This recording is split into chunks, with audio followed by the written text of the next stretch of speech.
बोलो लक्ष्मी नारायण की जय। अब हम सुनेंगे अपरा एकादशी व्रत कथा।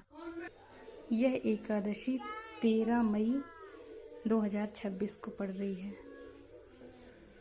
ब्रह्म पुराण के अनुसार अपरा एकादशी का व्रत रखने के साथ भगवान वामन की पूजा करने से भगवान मनुष्य सब पापों से मुक्ति मिल जाती है। इसके साथ ही श्री विष्णु लोक की प्राप्ति के साथ इस व्रत कथा का पाठ करने या फिर सुनने से सहस्त्र गोदान का फल मिलता है।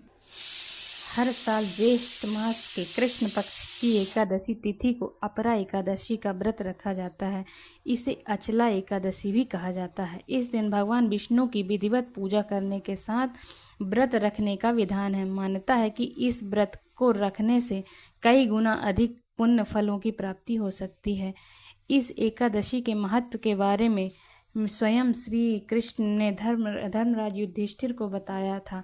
इस पूजा करने के साथ व्रत रखने से जीवन में सुख समृद्धि यश कीर्ति की वृद्धि के साथ साथ मान सम्मान में बढ़ोतरी हो सकती है। इस साल अपरा एकादशी का व्रत 13 मई बुधवार को रखा जा रहा है। इस दिन पूजा करने के साथ इस व्रत कथा का अवश्य पाठ करें।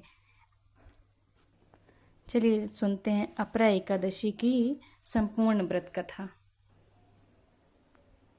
अपरा एकादशी व्रत कथा। युधिष्ठिर ने कहा, जनार्दन, अपरा का सारा महात्म मैंने सुन लिया, अब कथा भी सुना दीजिए। श्री कृष्ण कहते हैं, हे राजन, प्राचीन काल में महिध्वज नामक एक धर्मात्मा राजा था, लेकिन उसका छोटा भाई वज्रध्वज बड़ा ही क्रूर, अधर्मी तथा अन्यायी था।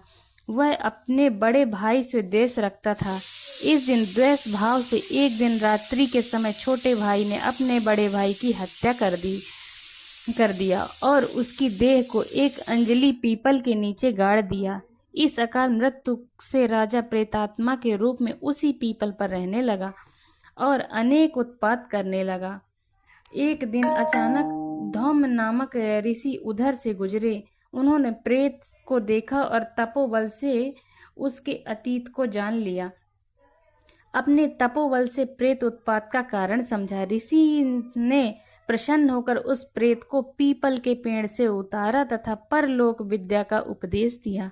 दयालु ऋषि ने राजा की प्रेत योनि से मुक्ति के लिए स्वयं ही अपरा अचला एकादशी का व्रत किया और उसे अगति को छुड़ाने को उसका पुण्य प्रेत से अर्पित कर दिया। इस पुण्य के प्रभाव से राजा की प्रेत योनि से मुक्ति हो गई। वह ऋषि को धन्यवाद देता हुआ दिव्य देह धारण कर पुष्पक विमान में बैठकर स्वर्ग को चला गया। हे राजन, यह अपरा एकादशी की कथा मैंने लोक हित के लिए कही है। इसे पढ़ने अथवा सुनने से मनुष्य सब पापों से छूट जाता है। बोलो लक्ष्मी नारायण की जय। अपरा एकादशी की जय।